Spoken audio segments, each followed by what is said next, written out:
नमस्कार. वीकेंड स्पॉटलाइटमध्ये मी विशाल पाटील आपल्या सगळ्यांचं स्वागत करतो. क्रिकेट हा नेहमीच फक्त खेळ नसतो, तर तो कधी कधी भावनांचंही रणांगण असतो. सीमेपलीकडील शत्रुत्व आणि सीमारेषे आडच्या मैत्रीच्या आकांक्षा या दोन्ही गोष्टी एका चेंडूमध्ये आणि एका चौकारात साठलेल्या असतात.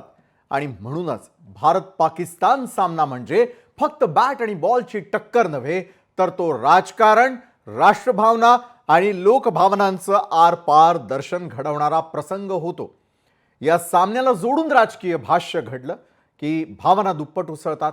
साधा खेळ असतो, पण चर्चेची वादळ मात्र खेळापलीकडे जातात.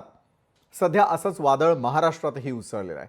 भारत क्रिकेट मॅचवरून, भारत पाकिस्तान मॅचवरून ठाकरेंची शिवसेना आणि भाजपमध्ये सामना रंगल्याचं चित्र आहे. यावर तर आपण आज चर्चा करणार आहोतच. मात्र आणखी एक महत्त्वाचा मुद्दा आहे आणि तो म्हणजे नाराजी नाट्यासंदर्भातला. सत्तेचं नाट्य हे बसच्या खिडकीजवळच्या जागेसारखं असतं. सगळ्यांना हवी तर असते, मात्र सगळ्यांना मिळत नाही. पुढे पुढे बसलं की दुसऱ्याला मागं सरकावं लागतं आणि मग तिथूनच नाराजीच्या बीजाची पेरणी होते. राजकारणामध्ये मिठी दिली तरी डोळ्यातून खात्रीशीर कटाक्ष दिलाच जातो. इथे हसणं म्हणजे मैत्री नाही, तर पुढच्या रणनीतीचं सूचक चिन्ह असतं. महाराष्ट्राचं राजकारण हे कधी कधी एका नाट्यगृहासारखं भासतं, जिथे पुढे रंगमंचावरती स्नेह आणि सामंजस्य सादर केलं जातं, मात्र मागं म्हणजेच पडद्यामागं वेगळीच कथा सुरू असते. लोक मात्र या रंगभूमीवर होणाऱ्या या नाट्याला न थकता टाळ्या वाजवत पाहत राहतात. सध्या राज्यातही असंच चित्र असल्याचं बोललं जात आहे, कारण मुख्यमंत्री देवेंद्र फडणवीस आणि उपमुख्यमंत्री एकनाथ शिंदेंमध्ये नाराजी नाट्य सुरू असल्याची माहिती मिळते. त्यामुळे सध्या सत्तेच्या घरातच सूर बिघडल्याचं समजतं.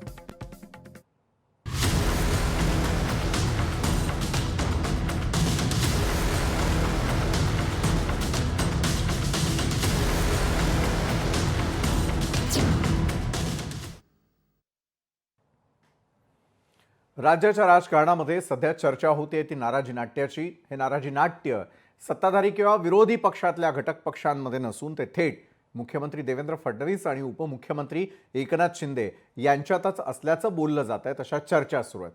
तर या सर्वांची सुरुवात नेमकी कुठून झाली पाहूयात वीकेंड स्पॉटलाइटच्या स्पेशल रिपोर्टमधून आणि त्यानंतर मान्यवरांबरोबर या संदर्भातली सविस्तर चर्चा.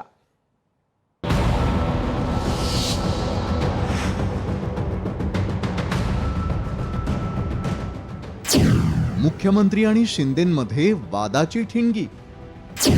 शिंदेंच्या नाराजी मागं कारण काय?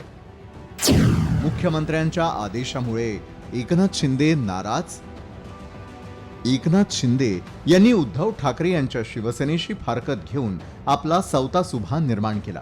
यानंतर झालेल्या निवडणुकीत भाजपचं पारडं जड झालं आणि मुख्यमंत्रीपदी देवेंद्र फडणवीस विराजमान झाले आणि एकनाथ शिंदे उपमुख्यमंत्री.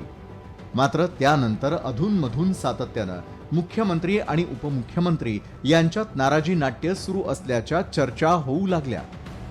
मग कधी याला मुख्यमंत्री देवेंद्र फडणवीस यांनी आयोजित केलेल्या बैठकीला एकनाथ शिंदे यांची दांडी कारणीभूत ठरली, तर कधी शिंदेंचं अचानक दिल्ली दौऱ्यावरती जाणं, कधी उपमुख्यमंत्री एकनाथ शिंदे यांच्या जवळच्या अधिकाऱ्यांवर ईडीकडून चौकशी झाल्याची बातमी येणं.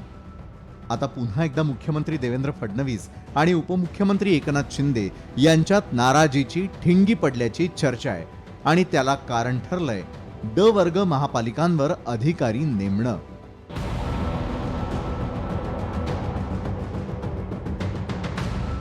त्याचं झालं असं, ड वर्गाच्या महापालिकांवर सनदी अधिकारी नेमण्याच्या निर्णयावरून नवीन वाद उद्भवलाय.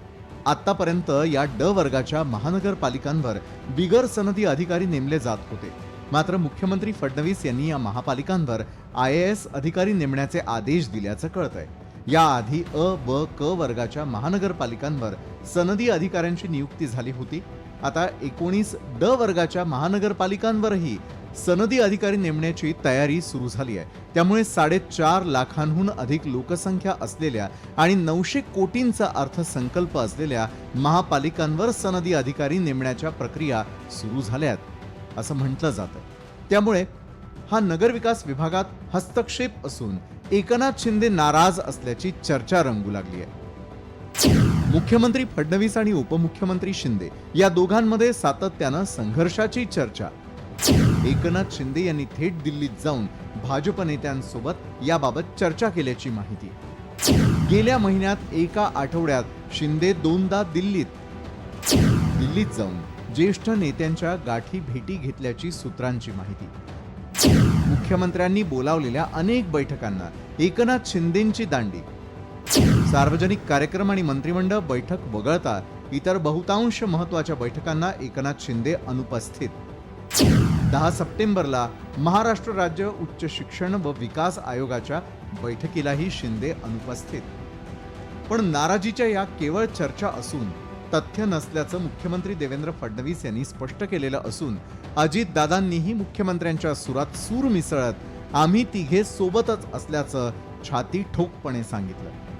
महानगरपालिकेच्या जागा, कमिशनरच्या जागा या IAS करता त्या ठिकाणी जर आपण IAS अधिकारी दिला नाही तर केंद्र सरकार आपल्याला असं सांगतं की तुमच्याकडच्या IASच्या जागा कमी का करण्यात येऊ नये, कारण ज्या IAS करता नोटिफाईड जागा आहेत तिथे तुम्ही IAS देत नाही, तर याचा अर्थ तुम्हाला एवढ्या सनदी अधिकाऱ्यांची आवश्यकता नाही आणि म्हणून अशा नोटिफाईड ठिकाणी IASच दिला गेला पाहिजे असा आग्रह. मी स्टॅम्पवर लिहून देऊ का की असं काही नाही झालेलं? मी ज्यावेळेस आम्ही एकत्र बसतो त्यावेळेस कधी मला तसं जाणवलं नाही. मुख्यमंत्री महोदय अतिशय सर्वांना विश्वासात घेऊन काम करतात, त्यांना मोठा अनुभव आहे. त्यांचाही प्रश्न तडी जावेत आणि लोकाभिमुख कारभार व्हावा असा आमच्या तिघांचा प्रयत्न असतो. त्याच्यामुळं आमचं तिघांचं व्यवस्थित चाललेलं आहे. दुसरीकडे दर्जाच्या महापालिकांमध्ये सुद्धा IAS अधिकारी नेमणार हे चुकीचे असून दर्जाच्या महानगरपालिकेमध्ये IAS अधिकारी नेमणं गरजेचं नसल्याचं शिंदे शिवसेनेचे अरुण सावंत म्हणतायत. राज्य शहरी प्रशासकीय सेवेमध्ये जे इतर अधिकारी काम करत आहेत त्यांच्यावरती अन्याय होणार आहे, कारण त्यांना या दर्जाच्या ज्या काही महापालिका आहेत त्यांच्यामधून संधी या अगोदर मिळत होती ती बंद होणार आहे. काही गरज नाहीये दर्जाच्या महापालिकांमध्ये आयुक्त पदावरती IAS अधिकारीच असला पाहिजे याची. या त्यांच्या गोष्टीला राज्यातील इतर अधिकाऱ्यांच्या संघटनेनी सुद्धा विरोध केलेला आहे. आता येणाऱ्या काळातल्या महापालिका निवडणुका पाहता सरकारला हे नाराजी नाट्य अथवा या नाराजी नाट्याच्या चर्चाही परवडणाऱ्या नाही. तेव्हा येणाऱ्या काळात या नाराजी नाट्यावर कसा पडदा पडतो हे पाहावं लागेल. ब्युरो रिपोर्ट, लोकशाही मराठी. बरं, सध्या याच नाराजी नाट्याची सर्वसामान्यांमध्ये देखील कुजबूज असून आपणही याच विषयावरती चर्चा करणार आहोत आणि चर्चेसाठी आज आम्ही आमंत्रित केलेलं आहे भाजपचे प्रवक्ते गणेश खणकर, शिंदेंच्या शिवसेनेचे प्रवक्ते अरुण सावंत, काँग्रेसचे प्रवक्ते हनुमंत पवार आणि उद्धव बाळासाहेब ठाकरेंच्या शिवसेनेचे अखिल चित्रे आपल्यासोबत आहे. गणेशजी, वर्ग महापालिकांवरती सनदी अधिकाऱ्यांची नियुक्ती का? बघा, असं आहे की या सर्व बाबी, मी आता तुमचा रिपोर्ट पाहत होतो, या सर्व बाबींना आपण एकदम पॉझिटिव्हली घेतलं पाहिजे. बघा, असं आहे की आता महाराष्ट्राची अर्थव्यवस्था ही अतिशय गतिमान पद्धतीनं काम करते आहे आणि मोठ्या प्रमाणावरती गुंतवणूक आता महाराष्ट्राच्या दिशेने येते आहे. यामुळे ग्रामीण भागापर्यंत आता विकासाचे लोण पोचत आहे आणि कारभार हा चांगला व्हावा, गुंतवणूक येत असताना कारभार पारदर्शी व्हावा, विकासाच्या योजना खालपर्यंत यावा, यासाठी म्हणून जर का हे आपण करत असू तर आपण या विषयाला अतिशय पॉझिटिव्हली घेतलं पाहिजे असं माझं मत आहे. ह्यात काही दुमत असायचं काही कारण नाही. बरं, मात्र अरुणजी, सकारात्मकतेनं आपण का नाही पाहतात? म्हणजे अरुणजी, तुमच्यासाठी प्रश्न आहे, ही सकारात्मकता जर भाजपमध्ये आहे, तुम्ही देखील सत्ताधारी आहात, नियुक्तीचा हा निर्णय सर्वानुमते की एकांगी घेण्यात आला होता? पहा विशालजी, सकारात्मकता आम्ही नेहमीच ठेवतो, आमचा पक्ष, आमचे नेते नेहमीच ठेवतात, परंतु ती कुठे ठेवायची आणि कुठे नाही याच्याबद्दल दुमत असू शकतं. आता आदरणीय मुख्यमंत्री देवेंद्र फडणवीस जी हा जो काही निर्णय घेऊ पाहत आहे, हा नियम काय सांगतो, केंद्र सरकारच्या नियमानुसार काय सांगितलं जातं, तर हा. ब क दर्जाच्या ज्या ज्या काही महानगरपालिका महापालिका या राज्यामध्ये आहेत, त्या राज्यांमध्ये आयुक्त पदावरती IAS दर्जाचे सनदी अधिकारीच नेमले गेले पाहिजेत. हम्म. या नियमानुसार आतापर्यंत बरोबर चाललं होतं. बरं त्यानंतर ब क दर्जाच्या सर्वच महापालिकांवरती IAS दर्जाचे अधिकारी आहेत. हम्म. त्यानंतर उरलेल्या 19 महानगरपालिकांमधील बरं 5 महापालिकेवरती सुद्धा त्या नियमानुसार सनदी अधिकारी नेमण्याची प्रथा नंतर सुरू झाली. बरं आता उरले 14. आता सध्या मुख्यमंत्र्यांचं असं म्हणणं आहे की या 14 मध्ये सुद्धा सनदी अधिकारीच नेमले गेले पाहिजे. जिथे जिथे 4.5 लाखांपेक्षा जास्त लोकसंख्या आहे आणि 900 कोटींपेक्षा जास्त तिकडचे अर्थसंकल्प आहे. बरं आता जर असं आपण जर करण्यात गेलं तर या ज्या छोट्या छोट्या अर्थसंकल्पाच्या ज्या या असतील तिथे कुठला सनदी अधिकारी जाणार आहे? हम्म, आणि हम्म. जरी समजा मारून मुटकून एखाद्याला तुम्ही पाठवलं तर तो तिथे टिकेल का? तसंच इतर जे काही आपल्या राज्यामधील जे काही राज्यामध्ये आपलं काम करणारे शहरी प्रशासकीय अधिकारी असतात, त्यांचं काय होणार? त्यांना संधी कुठे तुम्ही देणार? त्यांना अनुभव तुम्ही कुठे देणार? बरोबर आहे. सर्वच अनुभव ठिकाणी आणि एकंदरीतच सत्ताधारी मित्र पक्षांमध्ये असलेल्या दोन्ही बाजू आम्ही समजावून घेण्याचा प्रयत्न केला. हनुमंत पवार, स्थानिक स्वराज्य संस्था आहेत, निर्णय, विरोधाभासी भूमिका, एकाच सत्ताधारी पक्षातील मित्र पक्षांच्या भूमिका आपण पाहिल्या. काय घडतंय सत्ताधाऱ्यांमध्ये असं वाटतं? विशालजी, मुख्यमंत्री देवेंद्र फडणवीस साहेब असतील आणि दोन्ही उपमुख्यमंत्री शिंदे साहेब आहेत, अजित दादा आहेत, त्या तिघांमध्ये विसंवाद आहे हे लपून राहिलेलं नाही. बरं प्रवक्त्यांनी त्यांच्यामध्ये संवाद आहे म्हणून सांगणं काम आहे ते सांगतील, पण बरं. वस्तुस्थिती आपण जी पाहतो, जी माध्यमातून आमच्या समोर येते, कॅबिनेट मंत्रिमंडळातल्या निर्णयामधून आमच्या सोबत येते, तर सरकारमध्ये परस्पर समन्वयाचा अभाव आहे आणि कुरघोड्यांचं राजकारण चालू आहे. बघा, देवेंद्रजी फडणवीस साहेब मुख्यमंत्री झाल्यापासून मागच्या सरकारमधले मुख्यमंत्री कुरघोड्यांचं एकनाथ शिंदे राजकारण साहेब मात्र मुळीच चालू नाही. विचारांमध्ये कुठे कुठे विभिन्नता असू शकते, ते आम्ही मान्य करतो, परंतु सरकारमध्ये कुठेही एकमत नाही. हे काही विचार आम्ही मान्य करायला तयार नाही आहोत. बरं हनुमंत तुम्ही मान्य करा नाही करा, वस्तुस्थिती मांडणं माझं काम आहे. तुम्ही मान्य करू नका, तुमचं स्वातंत्र्य आहे, पण मला मांडू द्या. मागच्या मुख्यमंत्री असलेल्या एकनाथ शिंदे साहेबांच्या अनेक निर्णयाची चौकशी देवेंद्रजी फडणवीस साहेबांनी लावलेली आहे. ही वस्तुस्थिती महाराष्ट्राला माहित आहे. ज्या नगरविकास खात्याचे एकनाथ शिंदे साहेब कॅबिनेट मंत्री आहेत, त्या नगरविकास खात्याच्या फाईल मुख्यमंत्री कार्यालयाकडे आल्या पाहिजे हे मुख्यमंत्र्यांनी सांगितलं, माध्यमातून आम्ही ते पाहिलं. ज्या विकास कामामध्ये एकनाथ शिंदे साहेबांची स्वप्न होती, त्यांनी काय केलं होतं, त्या विकास कामं बंद करणं किंवा त्याची चौकशी लावणं किंवा त्या निवेदनांची चौकशी लावणं हे मुख्यमंत्री देवेंद्रजी फडणवीस साहेबांनी सुरू केलेलं आहे. एकनाथ शिंदे साहेबांचे जे जीवाभावाचे सहकारी आहेत, त्याच्यामध्ये संदीपानजी भुमरे आहेत, खासदार मंत्री राहिलेले संजयजी शिरसाट आहेत, त्यांची प्रकरणं, त्याची कागदपत्र इत्यंभूतपणे विरोधी पक्षांकडे कोण पोहोचवतं सांगायची गरज नाही. पालकमंत्री पदाचा वाद रायगडचा अजून मिटलेला नाही, नाशिकचा अजून मिटलेला नाही. खुद्द एकनाथ शिंदे साहेबांच्या ठाणे शहरामध्ये नाईक साहेबांनी काल रावणाच्या अहंकाराचं दहन केलं पाहिजे असं रणशिंग फुंकलेलं आहे. OSDच्या नेमणुका असो, PA नेमणुका असो, मंत्रीपदाची निवड करण्यामध्ये तानाजी सावंत, अब्दुल सत्तार यांना बाहेर का ठेवलं असो, किंवा धाराशिव शहरामध्ये भारतीय जनता पक्ष आणि एकनाथ शिंदे साहेबांच्या आमदारामध्ये कशी सुंदोपसुंदी चालू आहे आणि भाजपाचे नितेश राणे साहेब, आमदार राणे, मंत्री राणे साहेब तिथं जाऊन सांगतात की आम्ही निधी रोखला. तिथं पालकमंत्री सरनाईक साहेब शिवसेनेचे आहेत आणि भाजपाचा एक मंत्री जाऊन सांगतो की आम्ही निधी रोखला. तर ठाणे असो, नाशिक असो, रायगड असो, धाराशिव असो, या सगळ्या ठिकाणी भारतीय जनता पक्ष आणि एकनाथ शिंदे साहेबांच्या शिवसेनेमध्ये सुंदोपसुंदी चालू आहे. निर्णयांची परस्परांच्या चौकशी चालू आहे. एकमेकांना अडचणीत आणण्यासाठी मराठा आरक्षणाच्या मुद्द्यावर सुद्धा या दोन मोठ्या माणसांमध्ये सरकारच्या मतभेद आपल्याला. बरं हनुमंतजी, खरं तर विरोधकांच्या नजरेतून तुम्हाला काय दिसतंय हे आपण महाराष्ट्राला सांगण्याचा प्रयत्न केला. अखिल, जेव्हा निर्णय प्रक्रियेत तरी सरकारमध्ये समन्वय किती आहे असं तुम्हालाही वाटतं? नाराजी नाट्य नेमकं कुणाचं आहे असंही वाटतं?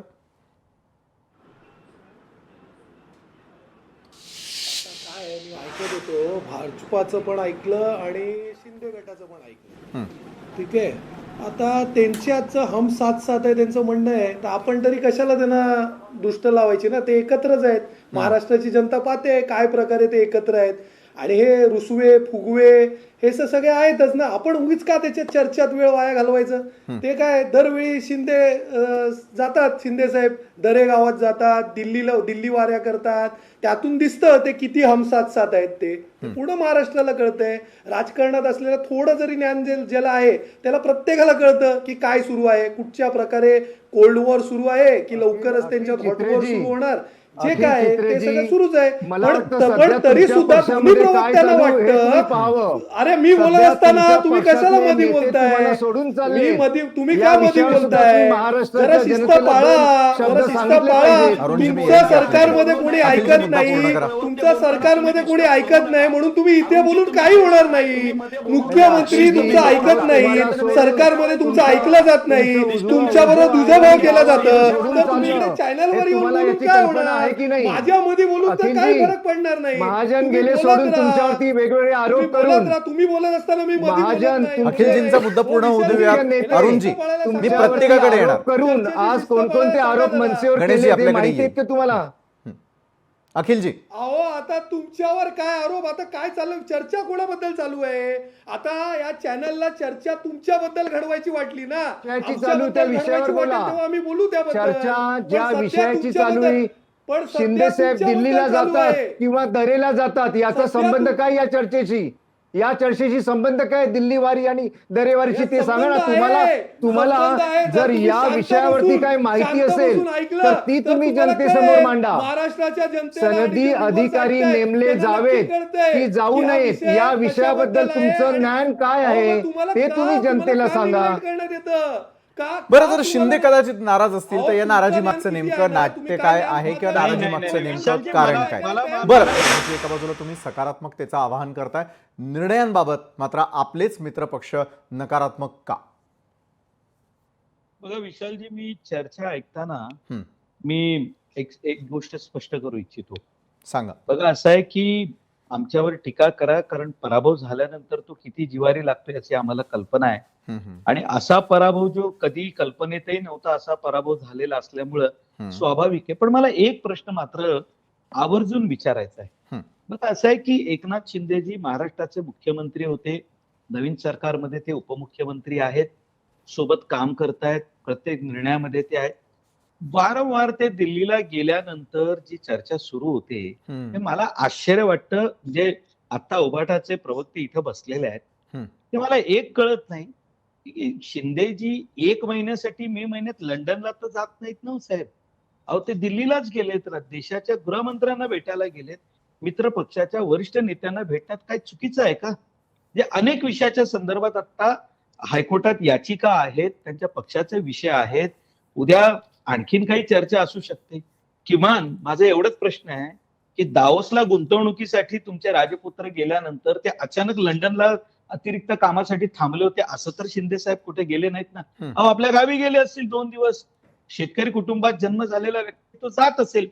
आता म्हणजे मला आश्चर्य या गोष्टीचं वाटतं की एक सरकार म्हणून काम करत असताना प्रत्येक जो पक्षाचा नेता असतो ना त्याच्यावर कार्यकर्त्यांचा प्रचंड दबाव असतो, प्रचंड दबाव.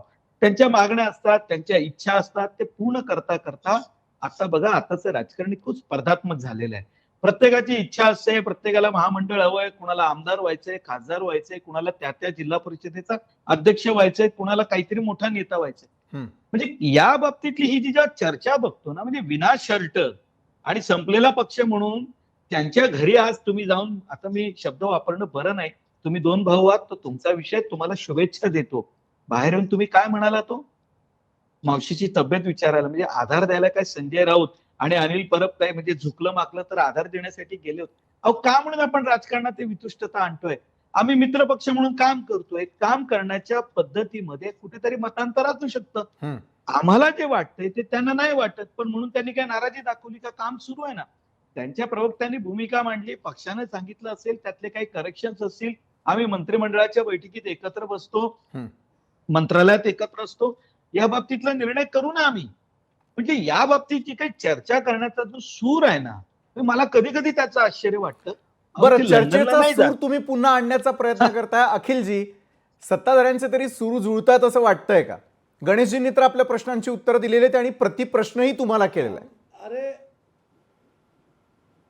अरे आमच्या त्यांना शुभेच्छाच आहे. त्यांचे जे सहकारी प्रवक्ते दुसरे आहेत ना, ते युतीमध्ये एकत्र, त्यांनी मला बोलताना ऐकलंच नाही नीट. मी त्यांना शुभेच्छा दिल्या, अशी मैत्री त्यांची राहावी. मी तर बोललो की तुम्ही दृष्ट लावू नका, ते हम साथ साथ आहेत, त्यांना राहू द्या आणि अशीच मैत्री त्यांनी दाखवावी. आता ही व्ह्युअर्स आणि जनता ठरवेल त्यांची किती चांगली मैत्री येते. आणि लंडनला कोण गेलं आणि कोण कुठे गेलं ह्याच्यावर तुम्ही चर्चा भरवली आहे का? तर त्याच्यावर पण आम्ही उत्तर द्यायला तयार आहे. आम्ही लंडनला जाऊ शकतो. दरे गावात जे जातात ना ते मॅजिक शो करायला, ते आता त्यांची अवस्था ट्रॅजिक झाली आहे तुमच्या बरोबर. आधी त्याच्याबद्दल विचार करावा जरा. काय आहे त्यांना का असं वाटलं की माध्यमांसमोर येऊन सांगायला? जर तुम्हाला असं वाटत होतं ना की आपसात हे जे काय आहे तुमचं छोटे मोठे मतभेद आहे, हे आपसात तुमचे काय ते सॉल्व्ह होऊ शकतात. तुम्ही एकत्र मांडी लावून किंवा मांडीवर बसता किंवा मंत्रालयात एकत्र असता, तिथे सॉल्व्ह झालं असतं ना. माध्यमांसमोर येऊन शिंदे गटाच्या एका पदाधिकाऱ्याला का वाटलं की येऊन बोलायला? का त्यांचे आटापिटा करतायत सगळे पक्षाचे पदाधिकारी? ह्याच्याबद्दल विचार करा ना. खुद के गिरीबान में झाको. आम्हाला थोडी हौस आहे, आम्हाला नाही हौस आहे तुमच्याबद्दल बोलायची. आम्ही तुमच्याकडे लक्ष सुद्धा देत नाही. तुम्ही जो काय तमाशा चालवलाय ना महाराष्ट्रात, ते खूप चांगला चालवलेला आहे. ते महाराष्ट्राची जनता पाहते आणि त्याने पाहत राहो. तुमच्याबद्दल बोलायला ते वेळ कोणाला आहे? तुम्ही काय इकडे सांगताय की आम्ही तुमच्यावर आरोप करतोय? चर्चा भरवली आहे, तर प्रश्न विचारला तर उत्तर दिलं. बरं मला गणेशजी, एक आपल्याकडे कळलं येण्याच्या नाही, आधी थोडा विशालजी, हनुमंत यांना मला विचारायचं आहे. हनुमंतजी, हा. विशालजी मी त्यांच्यामध्ये एक शब्द बोललो नाही. बघा चर्चा सुरू असताना हे जे शब्द सुरू आहेत ना, तमाशा सुरू आहे, हे माझं एवढंच म्हणणं आहे साहेब, तमाशा जिथे करायचा असतो ना तो गाव पाटीलकीच्या ठिकाणी चालू द्या ना तमाशा. आता काय चाललंय ते महाराष्ट्रातली जनता ठरवेल, माझी एवढीच अपेक्षा आहे. काही गोष्टी जनतेवर सोडा ना. अहो आम्ही चुकलो तर आम्हाला लोक देतील ना धडा. सगळंच तुम्ही का ठरवताय? तमाशा बरं, चालू जनता आहे, आणि कसला मतदार तमाशा चालू हे आहे? सगळं निश्चितच मला हेच पाहत कळत असतील, नाही. ते ठरवतीलही. गणेशजी, मी आपल्याकडे येईलच ना, मात्र हनुमंत पवारांना मला प्रश्न करायचा आहे. हनुमंतजी, काय होतंय की स्थानिक स्वराज्य संस्थांच्या निवडणुकांच्या माध्यमातून अनेक नवे सूर जुळत असल्याचं पाहायला मिळतंय. तर अनेक सूर हे बेसूर होण्याच्या मार्गावरती असल्याची देखील राजकीय विश्लेषकांची थेटपणे चर्चा होताना पाहायला मिळते किंवा अनेक ठिकाणी या चर्चा आम्हाला ऐकायला मिळतात. मग नेमकं सुरू काय? सूर कुणाचे जुळतायत? सूर कुणाचे कुणाशी तुटतायत? नेमकं काय घडतंय हनुमंतजी? हे बघा, हे राजकारण आहे आणि भारतीय जनता पक्षाचा इतिहास आहे की सोबत असलेल्या पक्षाला संपवायचा ते पुरेपूर प्रयत्न करतात. बर, शिवसेना 25 वर्षे त्यांच्या सोबत होती, तो पक्षच त्यांनी फोडला आणि बळकावला आणि स्वतःच्या पंक्तीला नेऊन बसवला. आमचं काही म्हणणं नाही, त्यांनी खरंच सुखानं संसार करावा. 3 पक्ष आहेत, सत्ता त्यांना मिळाली तर त्यांनी राबवावी. ती कशी मिळाली त्या चर्चेत मी जात नाही. पण धोरणात्मक पातळीवर या सरकारचा विसंवाद दररोज समोर येतोय. त्याच्यावर मात्र आम्हाला बोलावं लागेल. सरकार म्हणून तुम्ही एकत्र आहात, तर शक्तीपीठ महामार्ग एकनाथ शिंदे साहेबांनी मुख्यमंत्री असताना रद्द केला असं कोल्हापूरमध्ये सांगितलं होतं. आताचे मुख्यमंत्री 2 महिन्यामध्येच तो शक्तीपीठ महामार्ग करून घेण्यासाठी आम्ही जीवाचं रान करू म्हणताय. मेगा इंजिनिअरिंगला दिलेल्या कंत्राटाविषयी त्या दोघांमध्ये मतभेद झालेले आम्ही पाहिले. माझ्या धाराशिव जिल्ह्यामध्ये स्थायी जो जिल्हा नियोजन समितीचा जो निधी आहे त्याला स्थगिती आणली.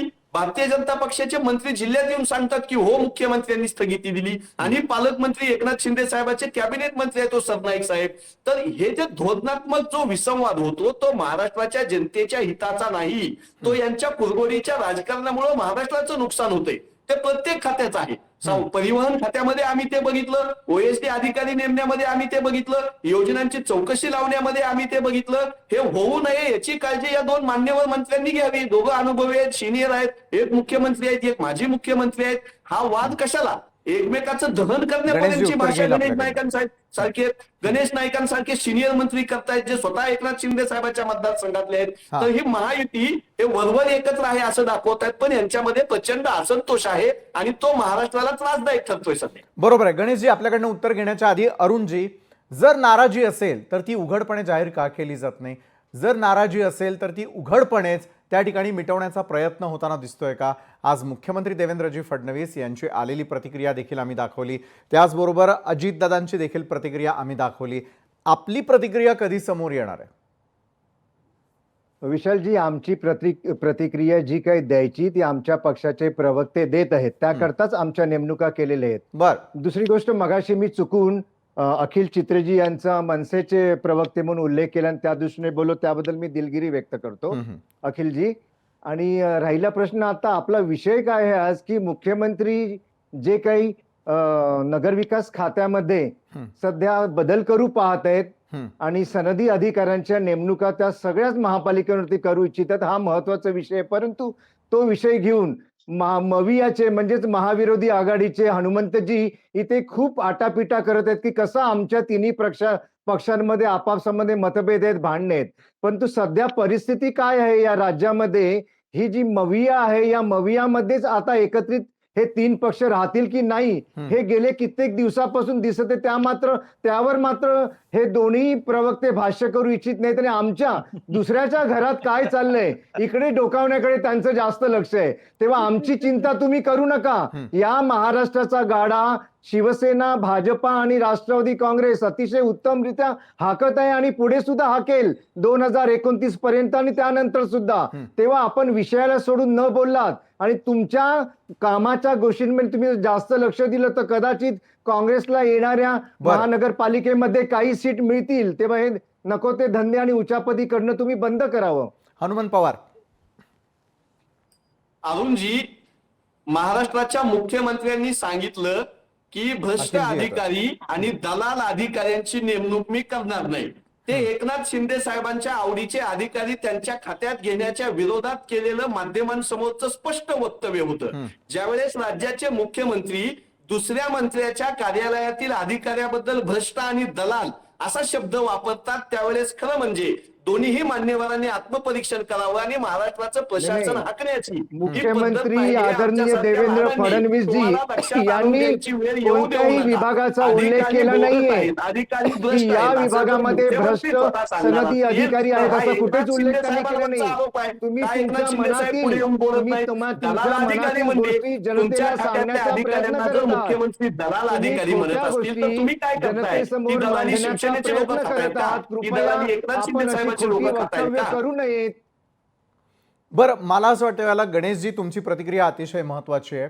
एका बाजूला सरकार आणि सरकारवरती कुठल्याही प्रकारचे डाग लागू नये यासाठी जर मुख्यमंत्री त्या ठिकाणी प्रयत्न करत असतील, काही महत्त्वपूर्ण निर्णय घेत असतील, तरी देखील मात्र काही गोष्टी थांबवण्यामध्ये अपयश येत आहे आणि म्हणून अशा प्रकारे नियुक्त्या कराव्या लागत आहेत का? काही अधिकारी प्रामाणिकपणे काम करत नाही आहे, त्यामुळे त्यांच्या बदल्या असतील म्हणा किंवा नियुक्त्या असतील, यामध्ये मुख्यमंत्र्यांना पर्सनली लक्ष घालावं लागतंय का? काय नेमकं घडतंय ज्यामुळे मुख्यमंत्र्यांना काही निर्णय घ्यावे लागतात, मित्रपक्षांना ते निर्णय रुचत नसल्याचंही दिसतंय? बघा, यामध्ये मला काहीच आश्चर्य वाटत नाही. कसं? विशालजी, बघा असं आहे की 1995 साली महाराष्ट्राचे मुख्यमंत्री मनोहर जोशी होते, उपमुख्यमंत्री गोपीनाथ मुंडे होते. बघा असं आहे की त्याही वेळेला सरकारमध्ये अनेक विषयांमध्ये म्हणजे वाद असं नाही म्हणणार, पण अनेक विषयांवरती एकमत व्हायचं नाही. मग शेवटी मातोश्रीवर दोन्ही जण जात बाळासाहेब मध्ये बसायचे आणि बाळासाहेब होते, त्यांचा आदेश होता. या बाजूला सर बसायचे, या बाजूला साहेब बसायचे. मुंडे सर आणि जोशी सर बसून साहेब जे आदेश देतील ते व्हायचे. बघा, सरकार चालवत असताना तुमची गतिमानता आणि दुसरी बाब बघा, देशभरामध्ये आता जे वातावरण चालू आहे साहेब, 7% आपला विकास दर आता दिसतोय, जो जगामध्ये सगळ्यात जास्त आहे. गुंतवणूक येते, अनेक नवीन प्रकल्प येतात आणि अशा वेळेला जर का काही विषय होत असतील तर स्वाभाविक विरोधी पक्षांनी ते करावं. फक्त आता यामध्ये जे मला म्हणजे शेवटी जो मला वाटतं, तुम्ही सरकारवर टीका करा कारण पुढची अनेक वर्ष तुम्हाला विरोधी पक्षात बसायचंय, पण तुम्ही माझी शेवटची लढाई, विचारधारेची लढाई म्हणून तुमचे अखिल भारतीय राजपुत्र राहुल गांधी हातात लाल पुस्तक घेऊन दाखवत होते. तुमचीच मतं फुटली ना, तुमचेच पक्ष तुमच्या बरोबर नाही आहेत. मग ते संजय राऊत काहीतरी ते रोज सकाळी अमर भूपाळी देतात, तेही सांगतात यांची मतं फुटली, हे म्हणतात त्यांची मतं फुटली. माझा सर एवढीच विनंती आहे की तुम्ही आपलं घर सांभाळा, आम्ही आपलं राज्य व्यवस्थित सांभाळतोय, पुढची अनेक वर्ष आम्हाला सांभाळायचंय. त्यामुळे टीका करत असताना आपण थोडं लक्षात घ्या, हे सरकार चाललंय, कुठेतरी प्रत्येकाला आपला पक्ष वाढवायचंय म्हणून ही गोष्ट होत असते आणि बट नॅचरल आहे. आणि रोज उठून विशालजी सर्वात शेवटी सांगतो, अहो या दोन्ही पक्षाचे मान्यवर नेते आमच्याकडे येत आहेत ना, काय येत आहेत जरा हे तर समजा. बरं, तुम्ही सूचक वक्तव्य गणेशजी यावेळेला करताय. अखिलजी, मला या टॉपिक पुरती एक जाता जाता प्रश्न विचारायचा आहे आणि तो महत्वाचा यासाठी आहे, वेगवान सरकारमध्ये मग अडथळा कुणाचा? आता काय म्हणणार आहे, इतकं हास्यास्पद यांचं सगळं म्हणणं ऐकलं, मला काही कळत ना की काय त्यांना दिसत नाही, ते बघतच नाही, काय बातम्या बघत नाही का, काय चाललंय त्यांच्या पक्षात किंवा त्यांच्या मित्र पक्षात ते पाहत नाही. ते गणेश नाईक जे मंत्री आहेत ते कोणाला रावण बोलले, हे जरा गणेश खडकरजी जरा सांगतील काय, रावण कोण आहे त्या जिल्ह्यातल्या, ठाण्यातला? इतकी त्यांची मैत्री आहे, त्यांना माहिती असेल ते रावण कोण आहेत. ते रावणाचा अहंकार वगैरे काय काय काय काय झालं ना, जे ते अशाच प्रकारे त्यांचं सगळं चालू आहे. पण तरी हम साथ साथ आहे. बरं, आणि हम अशा साथ साथ प्रकारे असं होत म्हटलं नव्हतं जातं, मात्र बाळासाहेबांच्या वेळी. प्रत्यक्षामध्ये जे काही नेमकं काय? इतिहासात रमले आहेत ना आता इतिहासात. हनुमंतजी एका वाक्यात. नाही, महाराष्ट्रामध्ये 10 लाख कोटीचं सरकारी कॉन्ट्रॅक्टरची देणी आहे. महाराष्ट्रावरचं दरडोई कर्ज वाढतंय. महाराष्ट्राच्या शेतकऱ्यांना कर्जमाफी देतो म्हणजे दिली नाही. महाराष्ट्र इथं दुष्काळानं वाहून गेलाय, शेतकऱ्यांना मदत दिली नाही. लाडक्या बहिणींना 2100 रुपये देतो म्हणले 1500 रुपयात बोलवण करतायत. हे अपयश लपवण्यासाठी हे स्वतः मधल्या मतभेदाच्या चर्चा घडवून आणतायत. हे सरकार किती दिवस टिकेल अशी शंका निर्माण व्हावी, इतका विसंवाद यांच्यामध्ये स्पष्ट बरोबर आहे. आहे. आपण शंका उपस्थित केलेली आहे. सरकार टिकवणं हे सरकारमधील मित्र पक्षांचं खरं तर आद्य कर्तव्य आहे. बरं, याच सर्व मान्यवरांबरोबर आपली चर्चा अशीच सुरू राहणार आहे. मात्र अरुणजी, एका बाजूला नेमकं नाराजी नाट्य संपवण्यासाठीचा पुढाकार कोण घेणार आहे हे येत्या काळामध्ये स्पष्ट होईल. आपली देखील प्रतिक्रिया आमच्यापर्यंत येतच राहील. तुर्तास या चर्चेमध्ये अरुणजी तुम्ही सामील झालात त्यासाठी खूप खूप धन्यवाद.